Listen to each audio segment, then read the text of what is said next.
I need you to cover these, all of them. I can't look at them anymore. I can't remember anymore." 26-year-old Cypress Dane's voice broke as she rolled up her sleeves, revealing scars that told stories of survival and suffering. She sat in the tattoo parlor, her eyes hollow with exhaustion that went deeper than sleepless nights.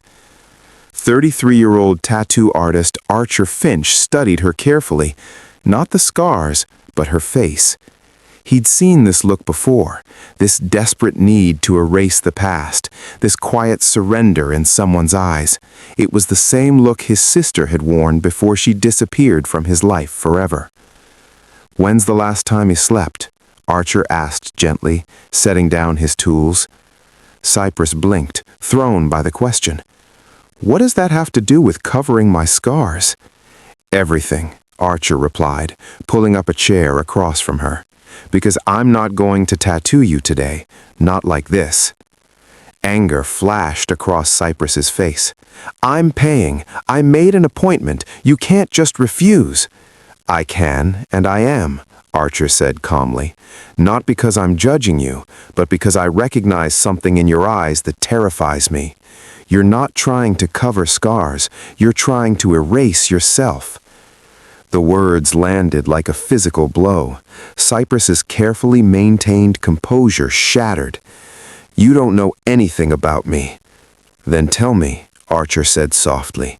"Tell me why you walked in here looking like you're saying goodbye."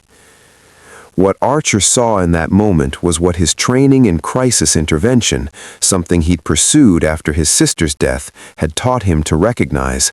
Someone in acute emotional distress, possibly contemplating harm. The scars weren't just marks she wanted covered, they were a history she wanted to end. Cypress sat frozen, torn between fleeing and breaking down completely. Finally, she whispered, "My husband. Everyone thought we were happy, but behind closed doors he destroyed me, not with fists, but with words. Every day he told me I was worthless, broken, guilty of things I'd never done. He made me believe I deserved the pain, that I should be grateful he stayed despite how flawed I was." Her voice cracked. "When the person who's supposed to protect you is the one breaking you, you start to believe them. You turn against yourself. These scars," she touched her arms, "I did this because he made me hate who I was. He took away my voice, made me hide everything. And now these marks are all I have left of that nightmare. I thought if I covered them, maybe I could pretend none of it happened." Archer's throat tightened. "You survived him. That took extraordinary strength." "Did I?" Cypress whispered. "Or did I just escape before he finished destroying me completely?" Archer's heart clenched.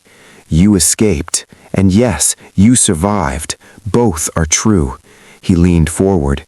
"Cypress, I lost my sister 5 years ago. She was in a relationship like yours, one that broke her from the inside out. She felt exactly what you're feeling, and one day she decided the pain was too much. She's gone now, and I'll spend my whole life wishing I'd recognized the signs sooner, wishing I'd known how to help her see that surviving him meant she'd already won." Cypress's breath caught. "I'm so sorry." "Don't be sorry. Just let me help you see what my sister couldn't, that those scars don't represent your weakness.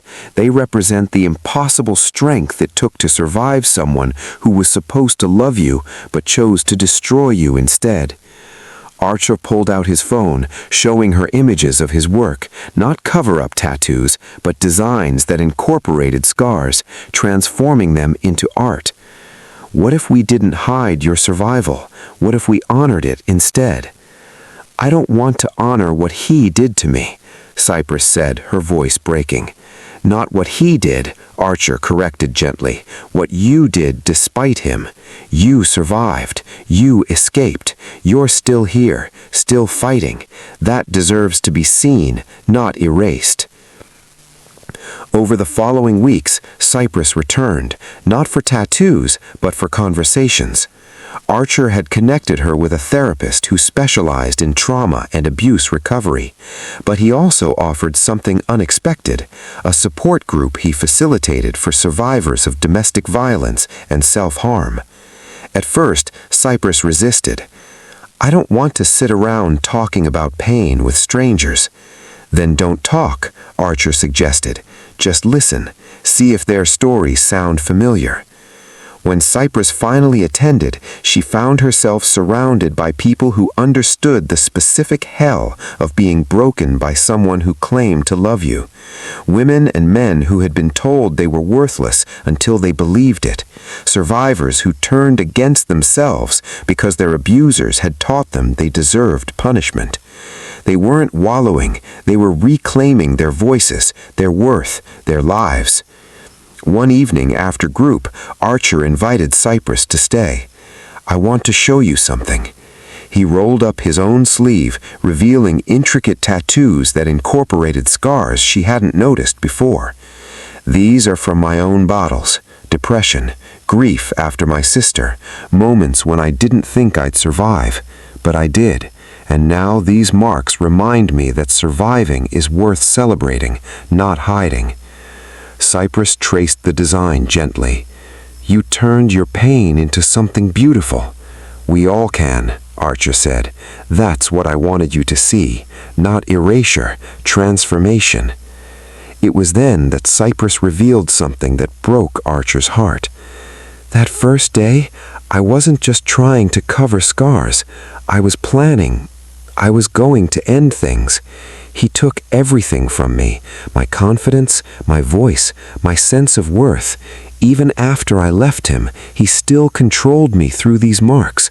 I thought covering them would make me look peaceful in the end, like I'd finally found a way to escape him completely, like I'd finally won." Archer's eyes filled with tears. "But you didn't." "Because you refused," Cypress whispered. "Because you saw what I was really asking for and said no. You saw that I wasn't trying to heal. I was trying to disappear. You didn't just refuse a tattoo. You refused to let him win. You refused to let me become another woman he destroyed." 6 months later, Cypress sat in Archer's chair again, this time ready. Together, they designed something extraordinary, artwork that wove through her scars like rivers through a landscape, transforming them into a garden of resilience.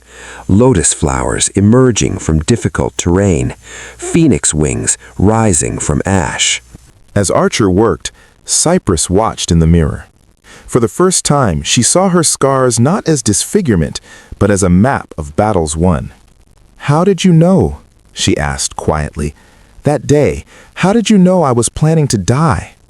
Archer paused, meeting her eyes in the mirror.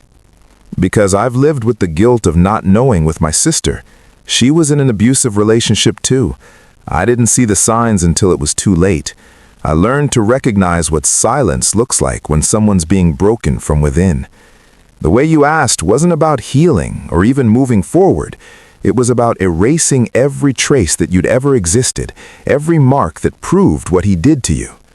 What made you think you could save me when you couldn't save her?" "I didn't think I could save you," Archer admitted. "I just knew I couldn't let another woman walk out believing she deserved the destruction someone else caused. The rest was up to you. And Cypress, you chose to stay. You chose to fight back against everything he taught you to believe about yourself. That's all you, not me." Cypress was quiet, then said, "I'm applying to art school. I want to work with abuse survivors, help them see that the scars their abusers left and the scars they gave themselves trying to cope don't define their worth. I want to help people reclaim their bodies, their stories, their voices." Archer's smile was genuine. "You already are. Every person in our group sees you thriving despite everything he tried to make you believe about yourself. That's powerful. That's rebellion. Because someone refused to let him have the final word. Because you saw past what I was asking to what I really needed. To be reminded that I was worth saving, even when I couldn't see it myself. 1 year after walking into that tattoo parlor ready to end her story, Cypress stood at an art exhibition featuring her paintings, powerful pieces about surviving abuse, reclaiming your body, and finding beauty in the survival itself. Archer attended, quietly proud. Cypress found him studying one painting, a woman breaking free from chains that had grown into her skin, garden scars blooming where the shackles had been. "This is you," he said softly. "This is all of us," Cypress corrected. "Everyone who survived someone who tried to destroy them. Everyone who chose to transform their pain into purpose rather than let their abuser have the final word." She handed him a card. "Thank you for refusing. Thank you for seeing that I wasn't asking for a cover-up. I was asking for permission to disappear. Thank you for showing me that scars from abuse don't have to be hidden to heal. They just need to be reclaimed as proof that we survived despite everything." Archer's voice was thick. "My sister's name was Willow. Her husband convinced her she was nothing without him. She believed it until she couldn't anymore. She would have loved your strength, your courage to choose life when the person who was supposed to love you taught you that you deserved death. I live for both of us now," Cypress said gently. "For her, and for the woman I would have been if you'd covered those scars that day. Silent, invisible, erased. You didn't just refuse a tattoo. You refused to let another abuser win by silencing his victim forever." Sometimes the kindest thing we can do is refuse what someone asks for and give them what they truly need. A tattoo artist sees past a request to cover scars and recognizes a soul asking for permission to let an abuser have the final word. His refusal, gentle but firm, saves a life. When the person who's supposed to protect you becomes the one destroying you, it can make you turn against yourself. The cruelest abuse doesn't always leave visible marks. Sometimes it convinces you to create them yourself, to finish what the abuser started. True healing doesn't come from erasure or hiding.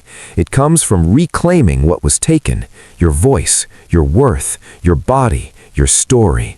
From transforming scars left by abuse and survival into testimony that you refused to be destroyed. From choosing to be visible when you were taught you should disappear. We're all walking around with scars, some from others, some we gave ourselves trying to cope with what others did to us. The question isn't whether to hide them, but how to reclaim them as proof that we survived, we escaped, we won. Choose life. Choose visibility. Choose to reclaim your scars as evidence that you fought back against everything you were taught to believe about yourself. That's not just survival, that's victory. If this story touched your heart, please like, share, subscribe, and comment. Let's spread more stories of kindness and hope together.